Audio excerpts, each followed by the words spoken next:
আসসালামু আলাইকুম। সিএসএস বাংলা টিউটোরিয়ালে সকলকে স্বাগত জানাচ্ছি, আমি মামুন। ওকে বন্ধুরা, আমরা আজকে টেক্সট স্টাইলিং সম্পর্কে জানবো। তো আমরা নতুন একটা পেজ নেই, নাম দিলাম টেক্সট, টি টেক্সট ডট এইচটিএমএল দিই। এইচটিএমএল, ওকে, এটা আমরা নোটপ্যাড প্লাস প্লাসে ওপেন করি। সোর্স ফাইলগুলো এখানে নিয়ে নেই এটাতে। ওকে, আমরা আজকে টেক্সট স্টাইলিং দেখবো, আমরা কিভাবে টেক্সটকে স্টাইল করতে পারি। জাস্ট এইটা পেজটা আমরা ওপেন করে দেখি একটু। দেখুন, এইটা একটা টেক্সট, বিভিন্ন প্যারাগ্রাফ থাকতে পারে আমাদের আমাদের ওয়েবসাইটে আমরা যা কিছু ব্যবহার করব সবগুলোই হচ্ছে টেক্সট। তো আমরা আজকে দেখব কিভাবে আমরা এই টেক্সটকে বিভিন্নভাবে আমরা স্টাইলিং করতে পারি, স্টাইল করতে পারি। সর্বদা আমরা কিছু কিছু দেখেছি আগে, যেমন আমরা H1 দেই, আমরা H1 কে জাস্ট মডিফাই করব। দেখি H1 আমরা কি বিভিন্ন প্রকার স্টাইলিং দেবো। স্টাইলিং ব্যবহার করে H1টাকে আমরা আরো অ্যাট্রাকটিভ করব, আরো সুন্দর করব। ওকে, আমরা সাধারণত কালার ব্যবহার করি, COLOR কালার। কালার দিলাম রেড। আমরা কালার আগেও দেখেছি, আমরা আমাদের গত পর্বগুলোতে দেখেছি কালার কিভাবে দিতে হয়। কালার রেড দিলাম, এবং কালার কোড কিভাবে, এগুলো আমরা HTML এ আলোচনা করছি কিভাবে হেক্সাডেসিমাল কালার ব্যবহার করতে হয়। যদি আমরা এটার হেক্সাডেসিমাল কালার ব্যবহার করি, RGB রেড হয়ে যাবে। এগুলো আমরা আলোচনা করছি আমাদের HTML পর্বে, তো আপনারা ওইটা দেখে নেবেন HTMLটা, তাহলে কালারটুকু বুঝতে সুবিধা হবে। তারপর text align, align CNTR centre. আমরা টেক্সট এলাইনও দেখেছি আগে, তবুও দেখছি টেক্সট এলাইন। এই টেক্সটকে অ্যালাইনমেন্ট করার জন্য আমরা টেক্সট এলাইন ব্যবহার করব। তো টেক্সট এলাইন সেন্টার হতে পারে, রাইট হতে পারে, অ্যান্ড বাই ডিফল্ট লেফট থেকেই যায়। তো আমরা চাইলে লেফটও ব্যবহার করতে পারি, LEFT লেফট। ওকে, দেখুন তাহলে এটা লেফটে চলে আসবে। ওকে, আমরা সেন্টার রাখি, CNTR সেন্টার। এই হলো আমাদের কালার অ্যান্ড টেক্সট এলাইন। তারপর আরও আছে আমাদের, যেমন আছে টেক্সট টেক্সট ডেকোরেশন।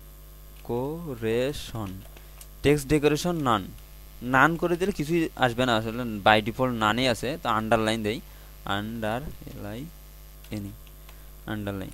তাহলে দেখুন, আমরা এই যে লেখার শেষে আন্ডারলাইন চলে যাচ্ছে, এগুলো আমরা HTML এ ইউ দিয়ে করছিলাম, ইউ ট্যাগ ব্যবহার করে আন্ডারলাইন ব্যবহার করছি। তো সেইটা আমরা এখানে করছি, আমরা আন্ডারলাইন ব্যবহার করলাম। তো আমরা অন্য কিছু ব্যবহার করতে পারি, ওভারলাইন দেই, OVERLINE, ওভারলাইন। ওভারলাইন ব্যবহার করলে এইটা উপরে লাইনটা চলে যাবে, দেখুন উপরে লাইন চলে যাচ্ছে। এভাবে টেক্সট আমরা মডিফাই করতে পারি। দেন আমরা লাইন থ্রো করি, line through, line through, line through. Okay, এখন যদি দেখি, দেখুন লেখাটার মাঝ বরাবর আমাদের লাইনটা চলে যাচ্ছে, মানে লাইন থ্রো করছি।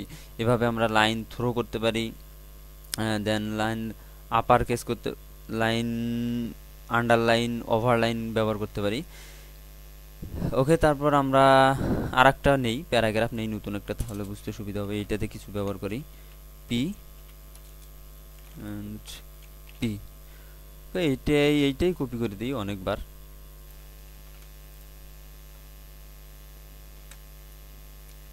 অনেক বিশাল হয়ে গেছে, তার একটু বড় করে দিই। ওকে, এখন যদি আমরা এখানে রিলোড দিই, দেখুন একটা প্যারাগ্রাফ হয়ে গেছে। তো এই প্যারাগ্রাফটাতে আমরা কিছু করব, জাস্ট এই যে প্যারাগ্রাফ, মানে পি ট্যাগ সিলেক্ট করি এখানে। ওকে, এখন আমরা টেক্সট ইনডেন্ট ব্যবহার করতে পারি, টেক্সট ইনডেন্ট। ইনডেন্ট 100 পিক্সেল দিলাম, টেক্সট ইনডেন্ট। ওকে, এখন দেখুন তাহলে এইখানে প্রথম প্যারাগ্রাফ থেকে 100 পিক্সেল সে দূর থেকে প্রথম লাইনটা শুরু হবে। দেখুন টেক্সট ইনডেন্ট ব্যবহার করে আমরা প্রথম থেকে শুরু পর্যন্ত আমরা যত পিক্সেল দিয়ে দেবো তত পিক্সেল দূর থেকে তার লাইন শুরু হবে। এরকম আমরা দেখি অনেক ক্ষেত্রেই, বিভিন্ন প্যারাগ্রাফ বা বিভিন্ন ক্ষেত্রে আমাদের এগুলো প্রয়োজন হয়। তো আমরা এগুলো চাইলেই প্রয়োজনে ব্যবহার করব।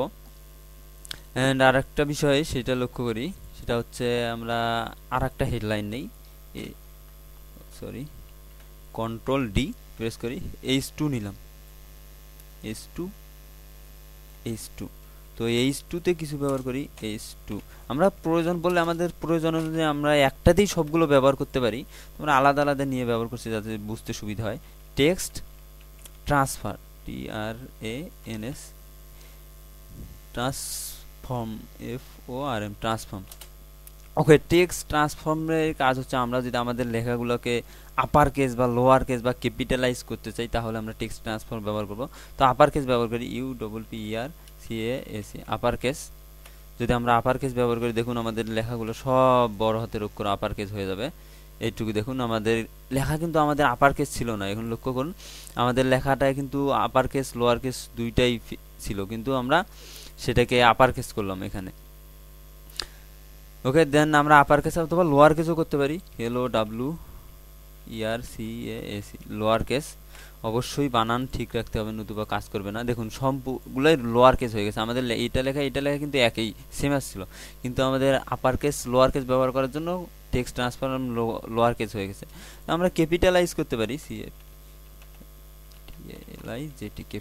ক্যাপিটালাইজ করলে হবে কি আমাদের প্রত্যেকটা ওয়ার্ডের প্রথম অক্ষরটা করে বড় হাতের হয়ে যাবে বা ক্যাপিটাল হয়ে যাবে। তো প্রথমটা অক্ষরটা ক্যাপিটাল হয়ে যাচ্ছে, দেখুন টুর সামনে কিন্তু স্মল লেটার ছিল আর লোয়ার কেস ছিল, কিন্তু আমাদের এখানে আপার কেস দেখাচ্ছে, প্রত্যেকটার সামনেই আপার কেস চলে আসবে। এভাবে আমরা টেক্সট ট্রান্সফার করতে পারি।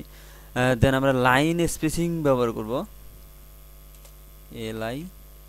লাইন স্পেসিং না সরি লেটার স্পেসিং, LETTER,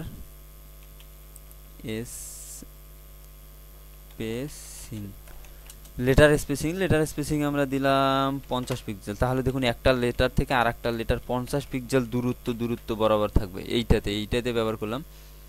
দেখুন, ওকে সরি সামথিং রং,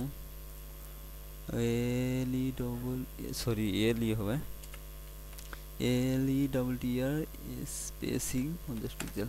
ওকে দেখুন 50 পিক্সেল হয়েছে, আসলে অনেক বড় হয়ে গেছে সেজন্য আমরা বুঝতে সমস্যা হচ্ছে, আমরা 10 পিক্সেল দিই তাহলে অনেক সুন্দরভাবে বুঝতে পারবো।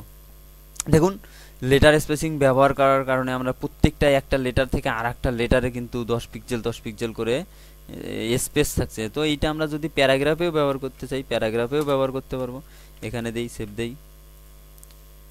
ওকে দেখুন আমাদের প্যারাগ্রাফে কিন্তু লেটার স্পেসিং 10 পিক্সেল করে হয়ে গেছে। তো এইভাবে আমরা চাইলেই আমাদের লেটারের মাঝে একটা লেটার থেকে আর একটা লেটারের দূরত্ব আমাদের প্রয়োজন পড়ে কম দেওয়ার, তো আমরা মাইনাস ব্যবহার করতে -2 ব্যবহার করি, দেখুন স্বাভাবিকের চাইতেও কম হয়ে যাবে, দেখুন অনেক কাছাকাছি চলে যাচ্ছে কিন্তু। এইভাবে আমরা মাইনাস মানও ব্যবহার করতে পারি। দেন আমরা লাইন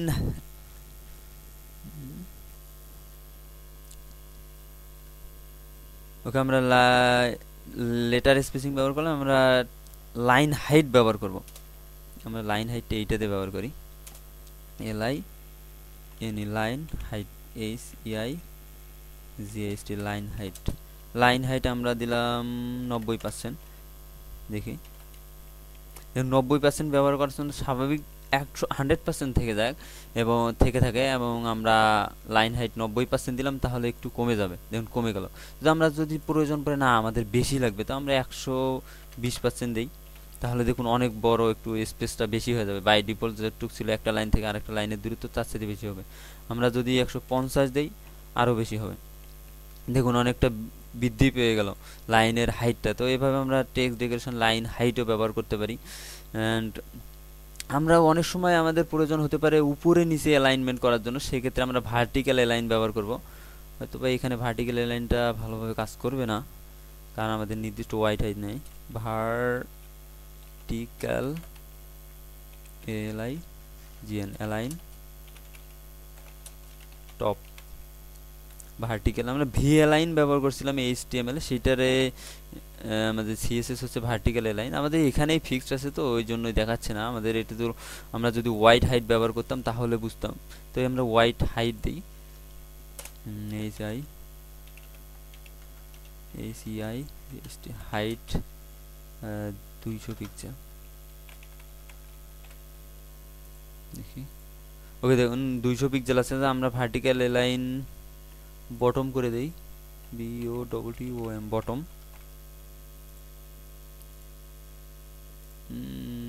ওকে, এখানে হাইটে কাজ করছে না অবশ্য। আমাদের যদি আমরা ডিআইভির মধ্যে নিতাম, ডিআইভি নিয়ে ওটা ডিআইভির ফিক্সড ওয়াইড হাইট দেওয়ার পর দিতাম তাহলে কাজ করতো। তবে এইটা বিষয়টা থাকে, এটা আমরা পরবর্তীতে আলোচনা করব। কারণ পরবর্তীতে আমরা যখন বিভিন্ন কাজগুলো করব অটোমেটিক ভার্টিক্যাল লাইনও চলে আসবে। আর একটা আমরা ব্যবহার করব, সেইটা হচ্ছে আমাদের word spacing, word S space CING spacing.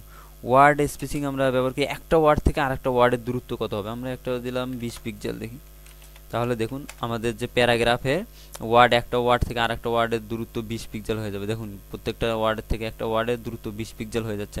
তো এইভাবে আমরা বিভিন্ন প্রয়োজনে, আমাদের বিভিন্ন প্রয়োজন অনুসারে আমরা আমাদের টেক্সটগুলোকে স্টাইলিং করতে পারি, আমরা টেক্সটগুলোকে ফরম্যাটিং করতে পারি। তো এগুলো আপনারা প্র্যাকটিস করুন, এটা আসলেই অনেক গুরুত্বপূর্ণ। আমরা নেক্সট পর্বে অন্য একটা বিষয় নিয়ে আলোচনা করব। তো আজ এ পর্যন্তই, সকলে ভালো থাকুন, সুস্থ থাকুন, ধন্যবাদ সবাইকে।